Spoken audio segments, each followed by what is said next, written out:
Hey there, I'm Sage and you're watching D&D Daily, where we release new D&D content every day. If you're looking for D&D inspiration and information, then you are in the right spot. Today, we're going to be talking about the scientist of stealth, the Iron Infiltrator.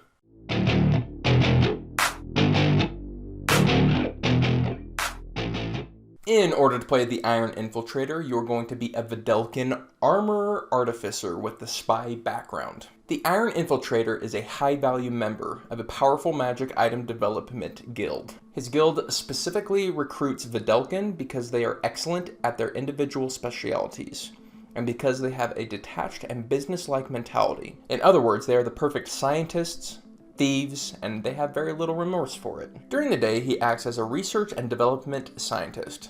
At night, he takes part in the guild's corporate espionage initiative. The guild has requisitioned him the most advanced set of armor that they have to complete this espionage, but it's imperative that he keeps the secrets of this armor out of the hands of his rival guilds. He takes orders from the guild in return for large sums of money on completion. A fun take on this is when he completes one of these missions and researches or decodes what he found, he gets new infusion slots. A fun way to mix mechanics with his story. Additionally, the Iron Infiltrator doesn't have an arm and relies on his armor to make up for this deficiency. The Iron Infiltrator is analytical to the point of being almost robotic. He is a scientist at his heart. The way he speaks is logical, the way he interacts with the world is logical. He really keeps his emotions out of it for the most part. This makes him come across as not very charismatic or charming, but he does have a certain order and logic to his communication that some people might appreciate. He is always hungry for knowledge, especially if it has to do with magic items or trade secrets. And going along with this, he is extremely loyal to his guild. He wants his guild to have those trade secrets, not other guilds. Because of his low emotions, many would call him dispassionate, but that isn't quite accurate. He is passionate about science, but in an analytical way, not an emotional one. All this comes together with him being calm under pressure. He doesn't yell, scream, lose his cool. He just simply analyzes the situation and expresses only what needs to be expressed to get what needs to be done, done. Now, all of this goes out the window when one thing happens. The one thing that he cannot stand is when people chew with their mouth open. This would make him explode with rage, and is about the only time I see any emotions come from him. This will make him explode with rage, and it is about the only moment that you're going to see him express any emotion. If you need more help on getting his personality perfect, simply look up Vedalken. He is really true to his race, except for his one quirk where people chewing with their mouths open really sets him off. In combat, the Iron Infiltrator is a ranged damage dealer and an AoE debuffer. Using his lightning launcher, he can make attacks from 90 feet away, and would use this distance and extra movement speed from your powered step feature to stay out of combat. If the enemy does manage to close the distance with him, he would use Shocking Grasp to damage them and get to retreat without them making opportunity attacks. His go-to combat spells would be Fairy Fire,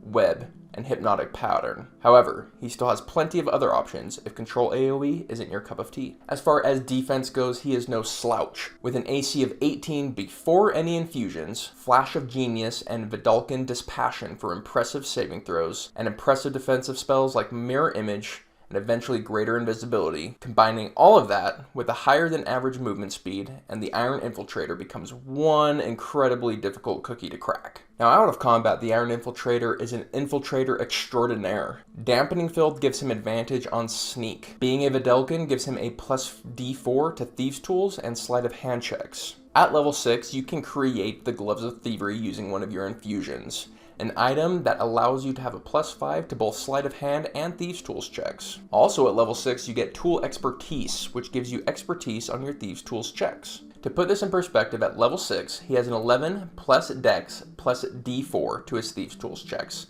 and an 8 plus D4 plus Dex to his Sleight of Hand checks. That's a really high modifier. As a Vedalken, he also has the ability to breathe underwater for an hour, giving him niche infiltration locations, such as sewers. Combine this with many infiltration-friendly spells like Spider Climb, Invisibility, Dark Vision, Featherfall, Detect Magic, and Fly, and you have an insane infiltrator on your hands. There is no door that's going to keep him from unlocking it, and there is no pocket that will not be picked. Where others might try and infiltrate a building by being clever or by pretending to be someone they're not and fooling their way in, this man relies on pure skill alone to enter and exit buildings he's not welcome in, completely unseen. Talking about his downtime, his main objective is to complete missions for his guild, which will usually be in the form of corporate espionage. He'll be tasked with going into maybe houses, maybe businesses, maybe labs, to find their research and to report it to his guild. It's fair to say that spending time with his party is his true downtime. And of course, along with that, he would do research, development, study, and experimenting with an emphasis on magical items. As far as his key mechanics go, intelligence is his main. He's going to need at least a +2 index to go along with his medium armor, and the rest is going to go into constitution. As a Vedalken, you get tireless precision, which gives you some options in tools as well as in some skills. We're going to be taking sleight of hand and the thieves tools. We're also going to modify the spy background that he took to give him arcana instead of deception, and the forgery kit instead of thieves tools. Both of these match with his background of being a part of this guild. The spy feature, criminal contact, would be represented as an informant from the guild, helping you locate valuable information and items. He's going to take the investigation and perception skills from his artificer skill list.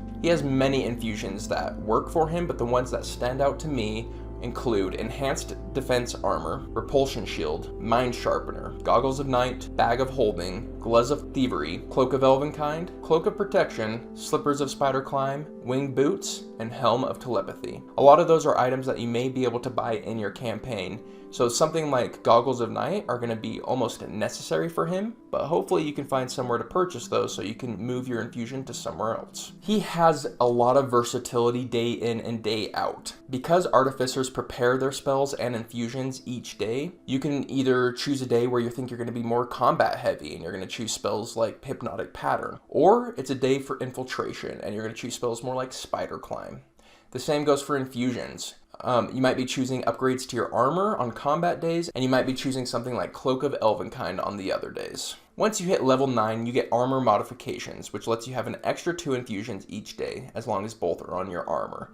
So you're going to have more infusions than any other artificer, which is going to be really nice. Possibly the most important key mechanic to keep in mind is to enjoy the aesthetic that comes from your armor mixing with your spells, mixing with your infusions. Think Iron Man, as his helm automatically covers his face or opens up. And when it comes over his face, it turns on glowing green eyes, which represent his dark vision. Or maybe he's using detect magic, so it's glowing blue eyes instead. The advantage to stealth with his armor might look like chameleon skin, where it's blending in with the background. Spider Climb might be hand and foot magnets. Just have fun with making your armor feel Iron Man-y. The options are genuinely limitless, and they're just so damn cool, so you really gotta jump into it. Getting into the Iron Infiltrator's weaknesses, his personal damage output is low. His base attacks really aren't doing that much damage, so he's going to be relying on his allies, spells, and his support to really make a big impact in combat. He's also on the low end of HP. His AC may be fantastic, his saving throws may be fantastic, but his HP count really is not.